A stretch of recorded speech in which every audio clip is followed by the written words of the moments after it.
Hi, I'm Rabbi Dan Selsberg here at Beth Jacob Synagogue in Hamilton, Ontario, and this is a special mitzvah tube for Rosh Hashanah 5775.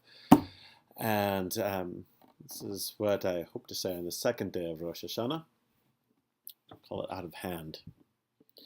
Most days, I take the kids up to bed. On the way up the stairs, I tell myself I won't yell at children for acting like children. Every night I do well for a while until somebody has to be told for the fifth time to brush his teeth, or that this isn't the time to declare you have homework, or to decide that 9 p.m. is the time for singing to the exclusion of all other activities. And then I yell at someone. Same thing happens at the dinner table. I can go long periods with a real equilibrium. And then there's an outburst of anger. I go even longer periods maintaining a calm elsewhere in the home. And I know my priorities. My wife's happiness is more important than putting on a passive-aggressive-ish show about who forgot to pay the visa bill on time. But against all reason, I can't resist. And so I found myself, to my surprise, living with and even encouraging anger. I think about anger a lot when I see kids try to learn to deal with anger. What provokes anger in children? Ice cream denied, a game unfairly played, precious screen time curtailed. It seems trivial from the outside, but of course it's no less trivial than what angers most adults, and often carries a clearer moral sensibility. But the anger is no less real, and it's all a training ground to how one handles anger in life. Anger is easy and natural, but handling it is not. Typically, anger does not produce healthy responses. The Talmud teaches when one becomes angry, his wisdom leaves him. If he's a prophet, prophecy leaves him. The life of an angry person is no life at all. Anger happens in politics and religion, in families, at work, with friends, and rumor has it, in traffic. It's often a cause for later embarrassment or regret. But it happens most often with the people who we are closest to. Anger is a part of life. And it's especially a part of life with those we love. We've got to learn how to handle it. It's good to feel passion, and anger is understandable. But I don't want to dwell on it. I'd like to get to the point of the 18th century Hassidic master Rabbi Pinchas of Koretz, who said, "Since I have tamed my anger, I keep it in my pocket. When I need it, I take it out." I'm not quite there yet. Let me tell you a secret. Okay, it's not a secret, but it's worthwhile. In Gmail, go to Settings, then go to Labs, then hit Undo Send. Your email won't send your messages for a few seconds after you hit send. You can recall it before it truly sends. This is great for angry people, or even occasionally angry people like me. I wish they had this feature for texts or for spousal arguments. It reminds me of one of Abraham Lincoln's practices. When upset, he'd write an angry letter to the object of his anger. He'd really let the person have it. Then he'd set the letter aside, place it in a drawer, and never send it. He called them hot letters, and you can look at them online. At the end, from a later date, he wrote, "Never signed, never sent." Lincoln was not alone. Churchill and Truman knew the value of burning through anger in writing and setting it aside. You don't have to reflect too long to see that Twitter, texting, and the internet in general make hot letters a lost art, and dealing with anger all the more difficult. Those great leaders knew what we all have to know, the compromised decision-making ability of an angry person. The biblical book of Proverbs says, "Ish afik ra madon v'al hema rav pesha." An angry person stirs up trouble, stirs up strife. A hot-headed person abounds in crime. When we let anger dominate our thoughts, our actions follow that path, and they lead to more anger. The Talmud stresses the risk. Anger makes you forget the wisdom you've learned. Anger makes you forget God and your obligations to God, it says in the Dharim. What might seem odd to the outside observer, because whatever else one can say about God as depicted in the Jewish tradition, we can definitely say this. God is often depicted as being angry. Really, really angry. A lot of times. If anger is so negative, one might wonder, why does the Torah spend so much time pointing out that God gets angry? There's a story of God's anger prompting the Great Flood, God is angry at the residents of Sodom and Amorah, resulting in Avram's argument, and town's eventual destruction. God that's angry at Moshe for not wanting to confront Paro, the Israelites at the golden calf, at Miriam and Aaron for bad-mouthing Moshe, and the Israelites time and time again for rebelling. God even tells Moshe he will get angry in the future with anyone who mistreats widows and orphans, the vulnerable in society. There are lots of instances of divine anger. But why? God has never heard of writing a letter and sticking it in the heavenly drawer? God in the Torah never gets angry with inanimate objects. God never gets angry with plants. The tree isn't cut down in anger for letting Chava pick the fruit. And God never gets angry with animals either. The serpent accepted, but the serpent was really acting like a person. God has no trouble with the things that are under divine control. God speaks, and it is so. Not so with people. That's doubly true when God is described as having a familial affection for people. It's people that God gets angry with, and for the same reasons you or I get angry with people. Because they're acting like people.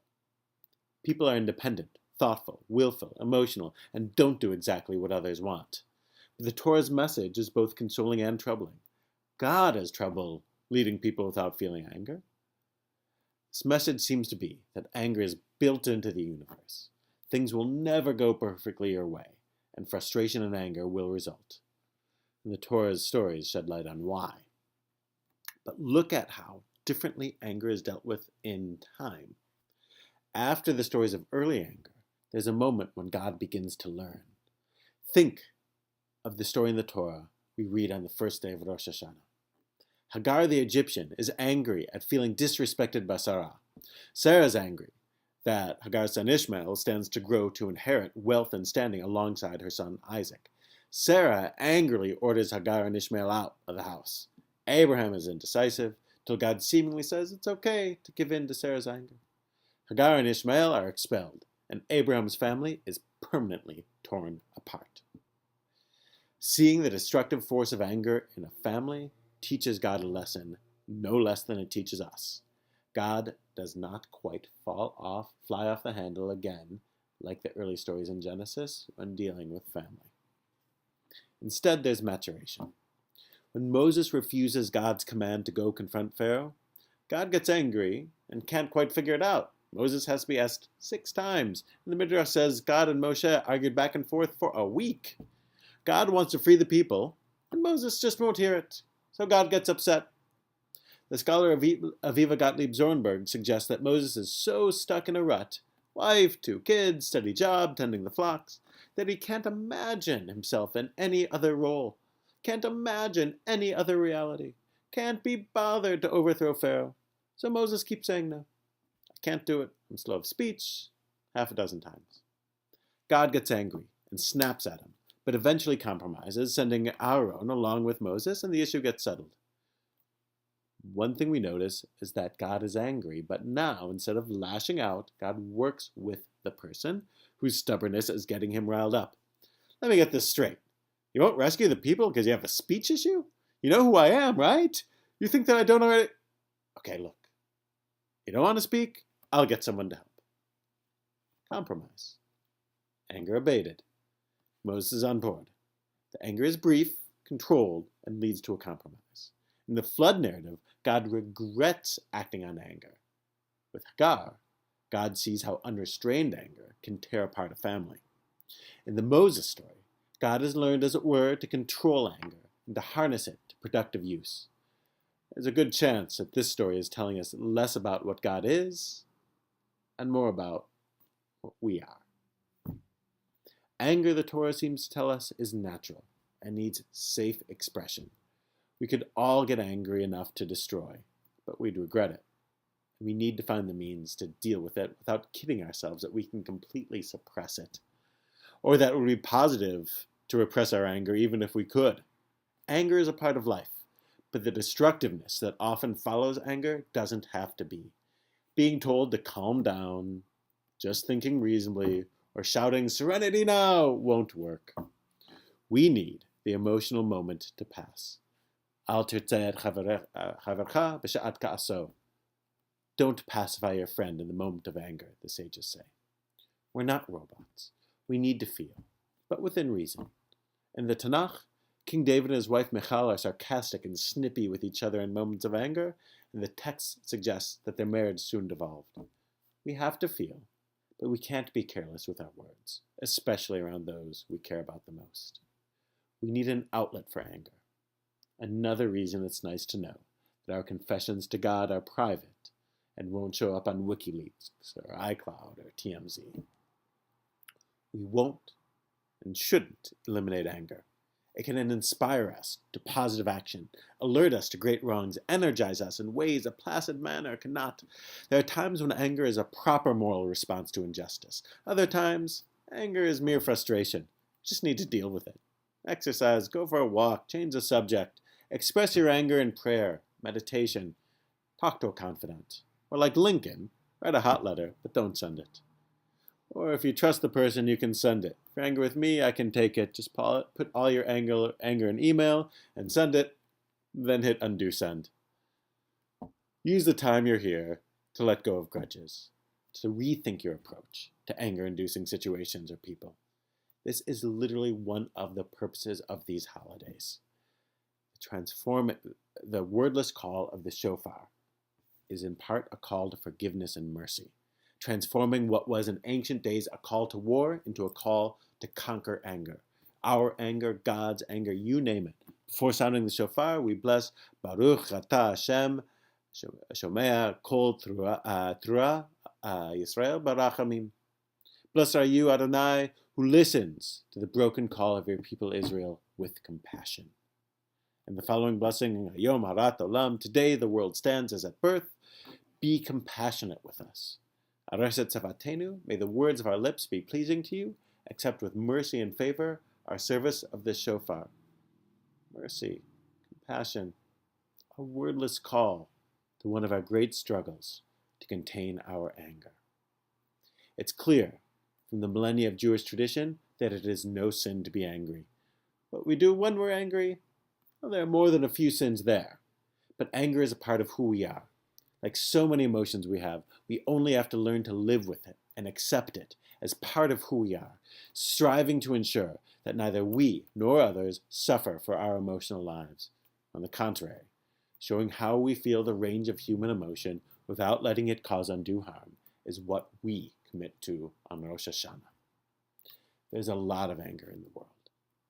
We see it every day, on the news, in our homes, on the roads, from war-torn lands, to the guy who thinks that getting his coffee order wrong is worse than invading Crimea. We struggle to control it. We can yell at a loved one, then 2 seconds later act politely to a stranger at the door, evidence we could control ourselves if we really wanted to.